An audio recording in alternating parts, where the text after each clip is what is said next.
Nós estamos estudando então o livro de Hebreus, e só para retomar a importância que esse livro tem, né, em todo o seu bojo, em todo o seu conteúdo, aquilo que o autor colocou, né, com a sua sabedoria e com o seu conhecimento, com uma sabedoria que vem dos céus mesmo, inspirado pelo Espírito Santo, atingindo e ajudando aqueles irmãos daquela época, mas se estendendo a todas as épocas, porque vivemos esses momentos de globalização, momentos de o mundo está cada vez menor, as pessoas e as culturas estão se relacionando cada vez mais. Aquilo que hoje está acontecendo ali no Japão nos choca, nos mexe, nos incomoda, e nós estamos com vontade de fazer algumas coisas. Aquilo que vem acontecido ao redor do mundo está muito mais próximo de nós.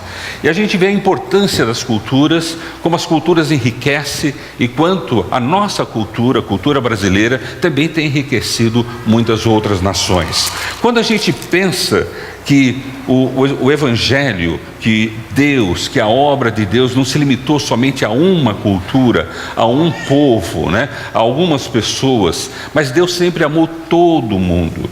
E nesse amor de Deus não foi só no seu alcance, no seu desejo de nos fazer feliz, de nos voltar, dar a alegria da salvação, da permanência com Ele, mas também Ele usou as demais culturas, diversas culturas, enriquecendo o mundo, para que o mundo pudesse receber a sua revelação máxima, a sua palavra máxima, a revelação do seu imenso amor, resumindo tudo em Jesus Cristo. O livro de Hebreus, ele vai mostrando através da cultura hebraica, dos preconceitos e das situações, mas ao mesmo tempo vai nos levando a um leque de conhecimento, como nosso Deus transcende culturas, transcende tempos. Ele não está limitado àquilo que é físico, temporal, racional, mas Ele vai além de todas as coisas, e isso é o reino de Deus. O reino de Deus, ele se estabelece em nós, ele se estabelece entre nós, mas ele não é desse mundo, ele não pertence a esse mundo, não está nesse mundo. E é gostoso quando você vê a maneira em que Deus, como nós temos visto no estudo de livro de Hebreus, como Deus tem tentado e sempre falou em todos os tempos e de diversas maneiras. Deus sempre buscou o homem, se relacionar com o homem, trazer resposta aos nossos anseios e desejos e necessidades. Uma coisa que Deus tem sempre me chamado muita atenção: a falta de felicidade, a falta de alegria que nós vivemos. Parece que esse mundo e as coisas desse mundo e desse sistema desse mundo, mesmo ele racional, material, com tanta tecnologia, o homem tem ficado, e a pessoa tem ficado cada vez mais infeliz. E a felicidade tem sido um tesouro, algo raro. A alegria tem sido algo raro, um tesouro. E eu vejo que o Evangelho é boas novas de alegria, é boas novas de felicidade. Quando nós nos tornamos cristãos para ser felizes, para sermos alegres, para tirarmos de nós todo o peso do pecado, todo o peso da escravidão desse mundo, e viver no mundo e numa dimensão diferente. Quando o autor de Hebreus escreve essa carta, né, com bojo de não só uma carta, mas também de ensinamento, de doutrina, há uma preocupação de fazer com que as culturas possam se entender, possam se religar e entender o seu propósito. E mais importante do que tudo, entender como Cristo, né, enriquece e completa a cultura que falta em nós. Que cultura? A cultura espiritual, a cultura da nossa alma, a cultura daquilo que buscamos, que é a nossa felicidade, da nossa alegria. Cristo vem e enriquece a nossa cultura com aquilo que é de mais importante e essencial para a nossa vida. E esse enriquecimento da cultura cristã em nós, ela cabe em qualquer cultura. Por isso você vê hoje um asiático, você vê um africano, você vê todos os continentes, nós aqui, como Cristo é uma linguagem comum, porque é a linguagem do amor, é a linguagem da salvação, é a linguagem da libertação, é a linguagem de poder começar de novo, é a linguagem de ter uma experiência nova. E eu gosto do livro de Hebreus, porque é um livro que desafia e ele não tem medo de tratar de coisas importantes e delicadas. Ele não trata de uma forma superficial, ele entra em profundidade em alguns tópicos que nos leva a pensar, nos leva a ver como nós somos distantes às vezes da cultura cristã, daquilo que Cristo veio trazer a cada um de nós. E como é fácil nós nos apegarmos somente a essa cultura que cultivamos do nosso ao redor, da nossa sociedade, da nossa família, do nosso meio, mas assim, às vezes a cultura cristã não está em nós, dentro de nós. E a gente vê essa dimensão global, a gente vê essa dimensão plural, a gente vê essa dimensão abrangente que o cristianismo tem e que Cristo veio trazer. Então, nos primeiros versículos, até o versículo 3 que nós estudamos, nós vimos essa universalidade, tanto do Evangelho para todos, mas também como Deus usa todos para o Evangelho. Como aquele Evangelho que é para todas as classes, todos os povos, todas as nações, mas também aquele Evangelho que também pode ser anunciado e vai ser anunciado por todos os povos e todas as nações. Não há nação que detém mais de Deus, não há um povo que saiba mais da sabedoria ou do desejo de Deus. Aquele indivíduo, aquela pessoa que está mais próximo do Senhor, e isso pode ser em qualquer cultura, em qualquer situação. E isso que é gostoso a gente ver como essa universalidade do Evangelho, não só do seu alcance, mas também do seu benefício.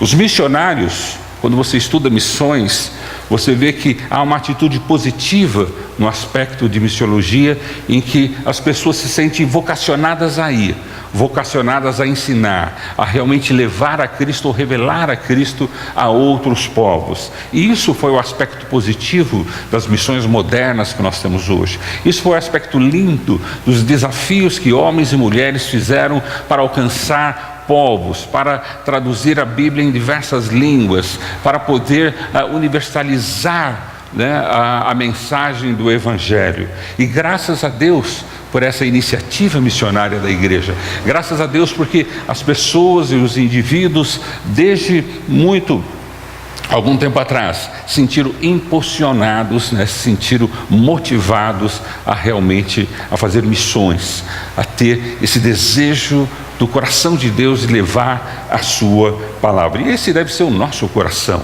deve ser o meu coração, o seu coração, esse coração missionário. É a forma que o nosso coração deve bater: amor pelas vidas, amor por aquelas pessoas que ainda não conhecem Jesus, amor por aquelas pessoas que precisam saber o caminho da felicidade, da alegria, da salvação e da liberdade. E quando nós temos um coração missionário, nós temos um coração segundo a batida de Deus, segundo a vontade de Deus, porque é isso que Deus quer nos fazer, missionários que vão levar essa mensagem poderosa, a única mensagem e mensagem universal que pode mudar o ser humano. Mas os missionários também, em alguns aspectos, falharam nas suas ações.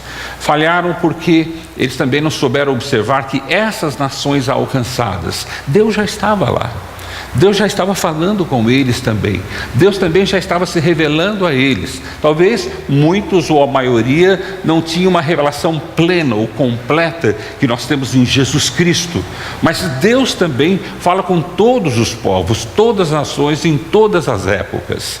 E muito foi ignorado, muito foi deixado para depois ou esquecido da contribuição que essas nações poderiam dar em termos da sua relevância, daquilo que Deus já estava fazendo, daquilo que Deus já estava falando, daquilo que Deus já estava produzindo ali. E quando você olha as nações, você vê que há um desenvolvimento fenomenal, há uma engenharia, uma ciência que você fala: isso não é humano, isso é divino. Há uma expectativa e um anseio ali anterior das pessoas de querer agradar a Deus, de querer conhecer a Deus. Quer dizer, você vê que Deus estava ali, Deus estava já falando com eles também, e ali existem valores que que são descobertos, que são revelados, quando o valor principal, como diz aqui o livro, né, dessa forma fabulosa, né, dessa forma em que Jesus se manifestou, diz assim: mas nesses últimos dias falou-nos por meio do Filho, a quem constituiu herdeiro de todas as coisas e por meio de quem fez o universo. O Filho é o resplendor da glória de Deus, é a expressão exata do seu ser, sustentando todas as coisas por sua palavra poderosa. E é isso que tem que ser revelado, não só àqueles povos distantes, mas aqueles povos perto de nós. Porque essa ignorância não está só em povos diferentes, mas às vezes no nosso próprio povo, no nosso próprio meio, há uma ignorância de conhecer a Jesus como Jesus é. Conhecer a Jesus com um poder, com uma ação, com um amor, com a pessoa que Ele é. E foi isso que nós discutimos na mensagem anterior. Quem é Jesus? Como eu me relaciono com Jesus? Que Jesus não é só um fantasminha, camarada ou uma grande ideia, mas Ele é uma pessoa que interage, que fala e que se comunica conosco. Bom, nesse universo da revelação de Deus, nesse universo de como Deus se manifesta e nos ajuda e promove a nossa vida, existe aqui dentro do livro de Hebreus, começando a partir do versículo 4, uma grande preocupação do autor. A grande preocupação deles é em relação aos anjos. Aos anjos. Eu não sei o que você pensa sobre anjos. Qual é a sua ideia sobre anjos? Muito poucas pessoas falam sobre esse assunto, porque parece um assunto enigmático, parece um assunto, complicado, parece um assunto difícil de se entender. Mas gozado que naquela época não era difícil, não era complicado, as pessoas tinham um conhecimento muito objetivo do que era anjo. Parece que havia um relacionamento tão profundo, uma compreensão tão exata do papel e do que era o anjo e o que o anjo fazia e quem eram os anjos, em que você vê em toda a Bíblia relatos sobre anjos, anjos de Deus, anjos de Deus.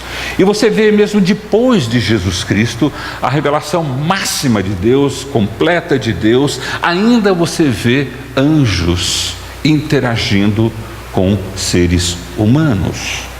Anjo não é ser humano? Nesse aspecto não. Nós estamos falando de sobrenatural. Nós estamos falando de algo que transcende a esse mundo. E nós vamos chegar lá a essa compreensão. Naquela época, quando o autor de Hebreus escreveu, o aspecto da compreensão de anjo era tão grande, e isso se tornou às vezes um grande problema naquela cultura, que as pessoas, por não conhecerem a Jesus, por não conhecerem a revelação de Jesus, por não conhecerem esse esplendor e a revelação de Deus em Jesus, elas se apegavam no que tinham, se apegavam na história, se apegavam na religião, se apegavam em pessoas e se apegavam em algumas ideias e doutrinas. E no aspecto de anjos, naquele tempo, como eu disse, a compreensão era clara, o que era um anjo e qual era o papel de anjo e a relação em que eles tinham com o anjo, que certos judeus, que certas pessoas também começaram a adorar anjos, começaram a falar com anjos, a se relacionar com anjos, no sentido de que como se o anjo fosse um intercessor entre Deus e o homem, porque eles não conheciam a Jesus, eles conheciam a ação do anjo. Na história deles há anjos interagindo em nome de Deus com os homens. Então eles começam a ter uma compreensão, uma doutrina de que o anjo é um ser, é um ser que precisa ser adorado, que precisa ser orado, que precisa receber a nossa atenção, e começam a interpretar a pessoa ou o anjo nesse aspecto. Por isso que até os dias de hoje, no nosso meio, aquele meio que se diz cristão, voltado para a Bíblia, às vezes passa batido nessas passagens, porque nós não entendemos às vezes o que é um anjo, apesar de estar escrito na Bíblia. Mas algumas outras religiões que às vezes têm um pouco mais de abertura sobre esse aspecto, têm algumas ideias até corretas, ou algumas ideias que são condizentes com a verdade, não toda ela, mas com aquilo que a Bíblia diz do que um anjo é capaz, do que um anjo pode fazer. Mas, como naquela época, na época de hoje, nós temos pessoas que adoram anjos, pessoas que falam com anjos, pessoas que se interagem com anjos como sendo um ser independente, como sendo um ser isolado, e que ele teria esse papel entre nós. Entrando nesse assunto sobre anjos, a gente vai se surpreender com essas passagens em que o autor do livro de Hebreus nos apresenta esse assunto, e de uma forma muito própria, de uma forma muito bonita, de uma forma muito clara. E introduzindo isso, quando ele traz o aspecto de anjo, na verdade, junto desse assunto, ele introduz, ou está embutido nele, esse aspecto de transcendência. Porque aqui é o primeiro ponto em que ele vai tratar de alguma coisa que transcende a razão, a matéria, a um conhecimento lógico, e que vem de uma dimensão espiritual, e por isso que ela transcende a esse nosso mundo. Então, quando ele trata de anjo, não está tratando somente de um ser ou de uma compreensão do que um anjo vem a ser na nossa vida, mas ele está tratando de algo muito mais profundo, que tem a ver com a nossa compreensão do que é uma situação que transcende, uma coisa espiritual, porque hoje nós vivemos num mundo muito material, nós vivemos num mundo muito racional, nós vivemos num mundo muito tecnológico, num mundo em que nós precisamos fazer as coisas, fazer rápido, e tudo depende de nós, e cada vez mais nós vivemos isolados desse mundo transcendente, desse mundo espiritual, em que no nosso contexto é colocado como o reino de Deus. O reino de Deus. E muitos de nós não vivemos essa experiência. Muitos de nós vivemos um cristianismo seco, um cristianismo materialista, um cristianismo racional, um cristianismo lógico. E o cristianismo é tudo isso? É tudo isso e transcende a tudo isso. Por ser ele tudo isso, ele tem a capacidade de transcender a tudo isso. E quando transcende, nós estamos falando de espiritualidade, nós estamos falando de reino de Deus, nós estamos falando de um outro mundo, que é da onde os anjos vêm, de um outro mundo. E é como os anjos já agem, por um outro mundo. Então, quando o autor de Hebreus entra na discussão sobre angiologia, sobre anjos, estudos dos anjos, mais do que simplesmente nos ajudar a entender qual é o papel dos anjos, como nós devemos nos relacionar e entender a importância deles, se eles existem ou não, nós precisamos entender que ele quer nos introduzir e nos introduz a essa dimensão que muitos de nós não estamos acostumados, muitos de nós não temos uma vivência constante com ela. E dentro disso, ele vai nos introduzindo, vai nos colocando. Então, quando a gente lê essa passagem, e é muito comum, às vezes nós vemos pessoas pregando, ou dando estudo bíblico, ou mesmo interpretando essa passagem de uma forma muito errada. Vamos ver comigo. Hebreus capítulo 1, a partir do versículo 4, quando ele introduz o assunto sobre anjos. Hebreus capítulo 1, a partir do versículo 4. Diz assim o texto: tornando-se tão superior aos anjos, e aqui ele está falando de Jesus, ele está falando da pessoa de Jesus, e ele coloca assim: tornando-se tão superior aos anjos, quanto o nome que herdou é superior ao deles. Pois a qual dos anjos Deus alguma vez disse: tu és o meu filho, e hoje te gerei, e outra vez eu serei seu pai, e ele será meu filho? E ainda, versículo 6, e ainda quando Deus introduz o primogênito no mundo, diz: todos os anjos de Deus o adorem. Quanto aos anjos, ele diz. Então, quando nós vamos lendo esse texto, e ele vai nos colocando como Cristo é superior aos anjos, como Cristo e a revelação de Cristo, ela transcende o papel do anjo, da ideia que anjo não existe, da ideia que, bom, Cristo veio e superou os anjos, Cristo veio e anjo não tem mais a sua ação entre nós, porque a gente vai tratar sobre sacerdote, a gente vai tratar sobre rituais, esses rituais e sacerdócio, tudo isso foi de alguma forma extinto, é a interpretação comum que as pessoas têm. E em relação aos anjos, quando leem essa passagem de uma forma superficial ou estudam ela só no aspecto de ver a superioridade de Cristo, desconsideram uma grande verdade de que anjo existe. Tem alguém já ficando com medo aí. Anjo existe. Será que tem algum anjo aqui? Eu espero que sim. Vários. E vamos identificar esses anjos. Quando a gente entra nesse assunto é interessante, né? Os jovens hoje, eu não vou criticar, vou tentar não criticar, tá bom? Vou me esforçar para não criticar os jovens, né? Mas esses filmes de vampiros apaixonados, né? De Dráculas, né? De bruxinho amigo, né? Eu falo, gente, como é que pode ser tão assim? Bom, não vou criticar, mas assim, como é que pode ser tão esquisito, né? Como é que pode gostar de uma coisa dessa? Ou imaginar, mas não tem problema, não tem. Quer dizer, porque o jovem, né?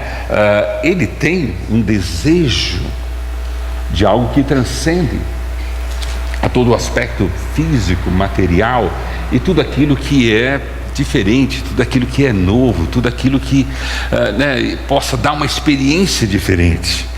Se eles estudassem um pouquinho mais a Bíblia, eles iam ver que eles iam se assustar mais. Né, que eles iam ter mais surpresas ainda, né, coisas assim tremendas, né, nesse mundo espiritual que, bruxaria nenhuma, vampiro nenhum tem condições de fazer, mas quando você conhece essa transcendência, essa espiritualidade, esse reino de Deus, você começa a descobrir segredos e mistérios que são dados àqueles que conhecem a Cristo, são dados àqueles que têm a mente de Cristo, para poder chegar a enxergar o além ou viver o além de todas as coisas.